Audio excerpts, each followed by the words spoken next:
Hey guys, it's Kaylin. I just wanted to, here's Norman, and I just wanted to share with you my story, improvising, Yes.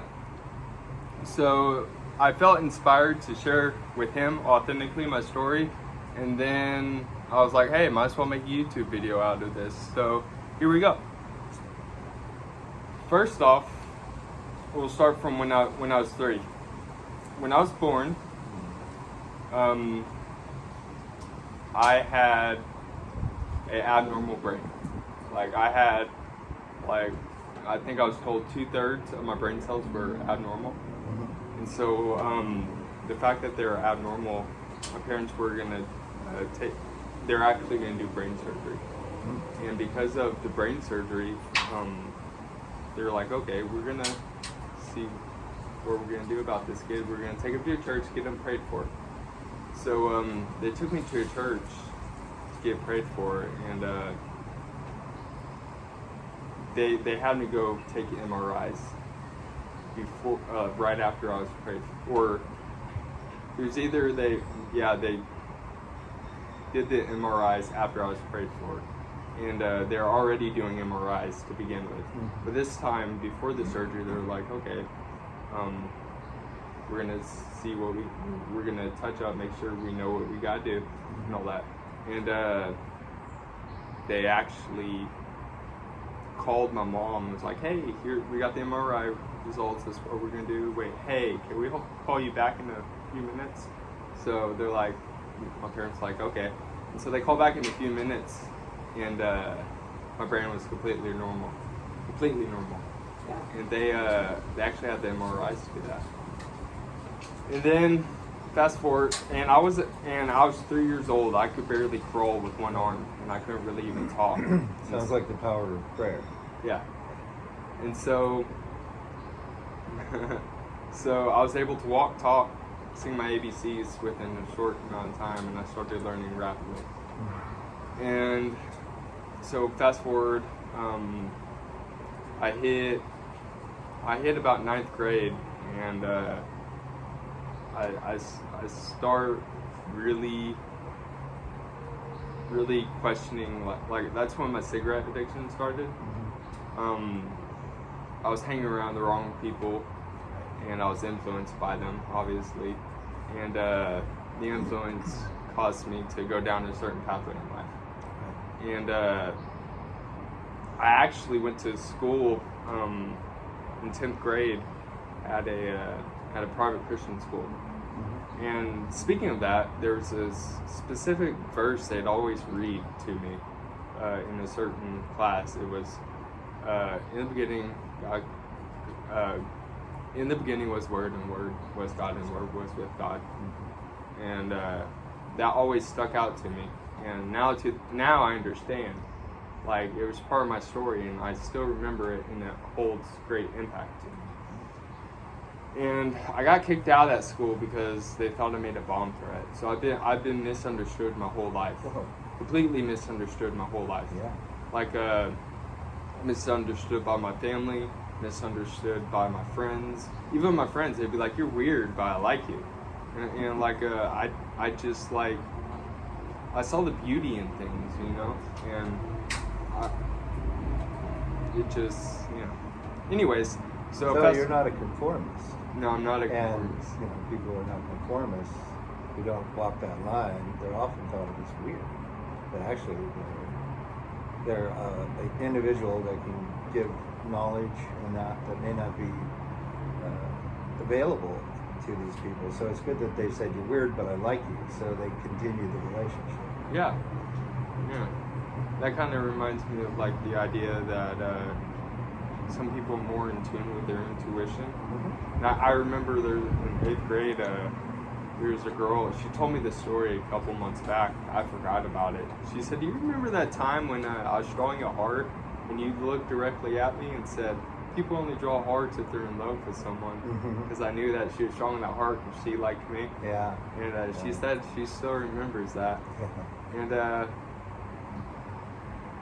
you saw into it. Yeah.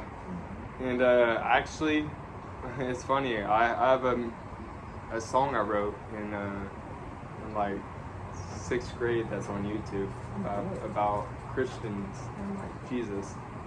And so this has run back for a long time, like for as long as I can remember. Just like you were saying, how you took it to heart, the spiritual principles, I did too. And that caused me to judge myself when I messed up, like a normal human being. It caused this self-defeating attitude, this horrible self-image I had of myself that I created myself. You know,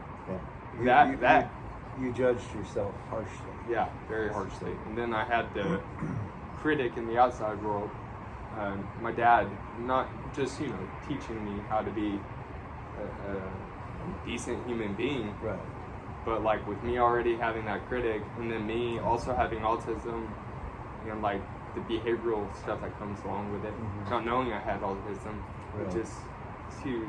Yeah, it reinforced your self-judgment. It reinforced the negative in you that you were feeling. Yeah. And then at 18, I went to I worked at this car dealership. And at this car dealership, that's when I started doing drugs. And I was put on an antidepressant. This is how we found out I was bipolar. Antidepressants, when you're bipolar, can cause you to go into mania. If you're not on a mood stabilizer. Who were you diagnosed by? I was diagnosed by, it was actually like a 10-minute diagnosis. Yeah. Okay. Yeah. Lori, I had to go to the psych ward because on the antidepressant, I created this false reality I was living in at the, I was fully convinced I was a Navy SEAL and had mind control. Stuff like that. And after that psych ward visit, I really started my spiritual journey. I was like, you know what? I moved out to my grandparents because I felt led to help out my grandpa who had cancer.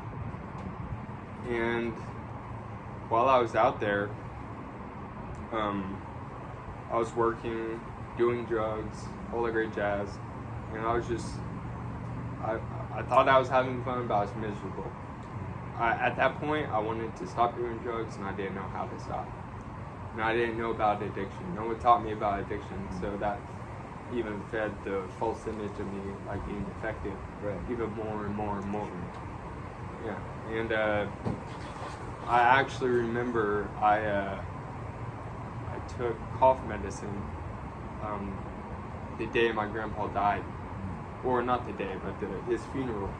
And so I was at the funeral, messed up, and my parents noticed, and they took me back home to go sleep because I was really messed up. This is like an alcohol base such as NyQuil or something like that? No, it was DXM, which is a dissociative. Okay.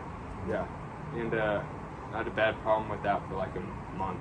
Like I would drive 30 minutes on this dissociative, and if any of you know the dosages, I was taking like 600, 900, and I was driving 30 minutes on the highway. And I don't know if you know anything about dissociatives, but that's not a smart idea. Right. It's not a smart idea. How did your grandfather's death affect you? It affected me because I didn't know how much I loved him until he was gone. And then I felt bad that I couldn't be present at his funeral. And then he was innocent. He's just like me. Just like me. And except for he was older. And I mean, he told my dad when they were having me, or having one of my sisters, he was sitting down and he was holding, I think he was holding a rock, or he was talking to my dad about the rock, and he was like,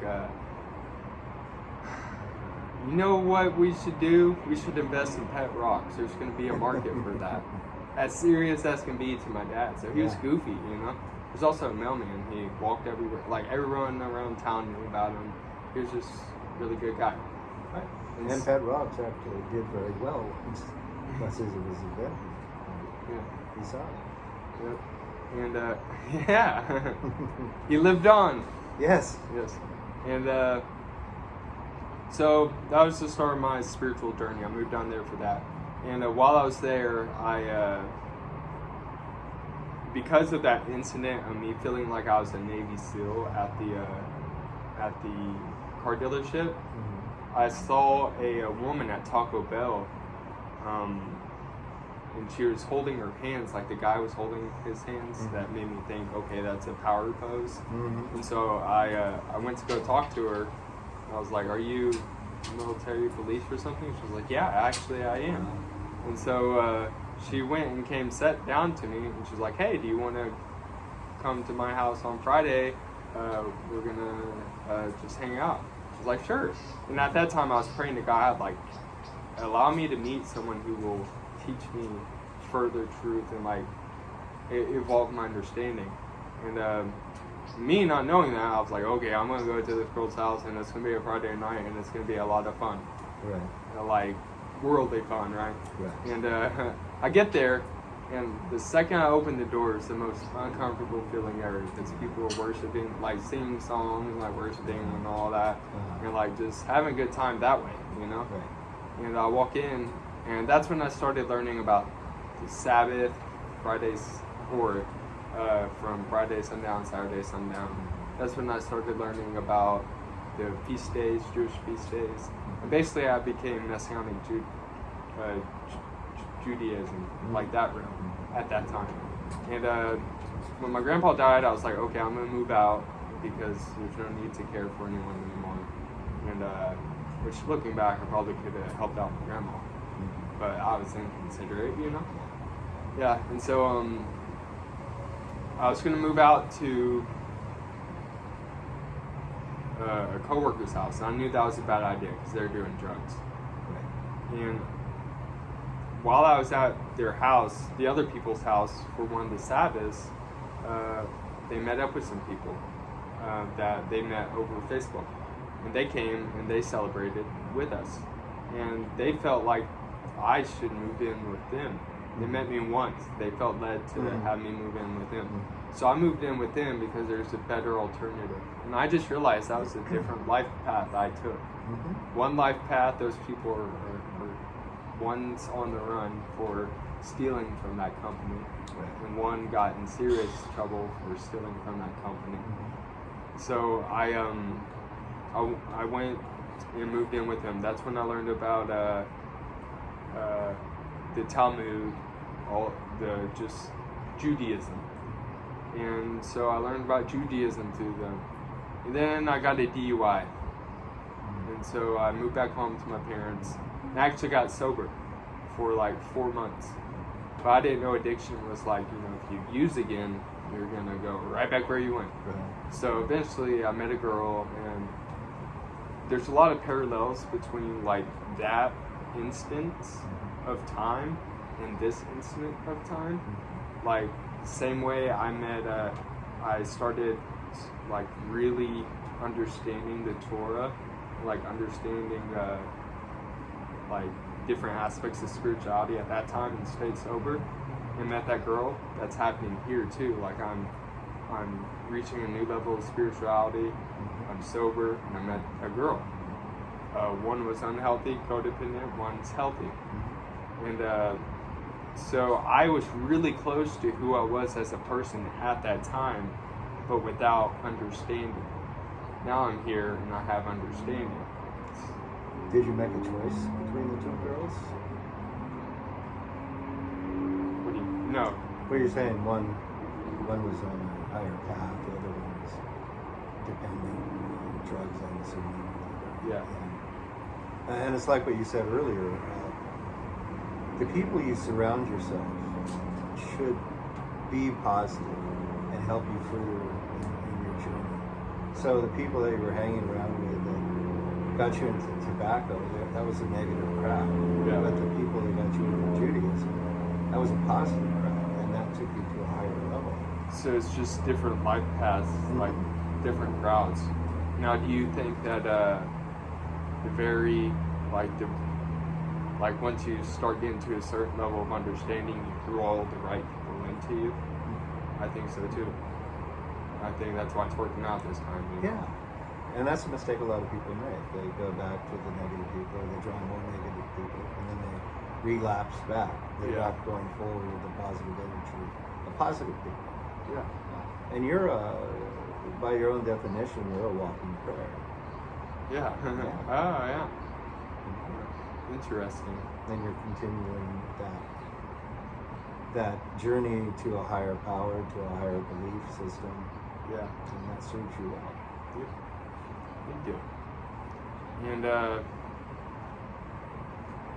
yeah. I think that's all I'm going to share. All right. Thank you, guys. Thank you.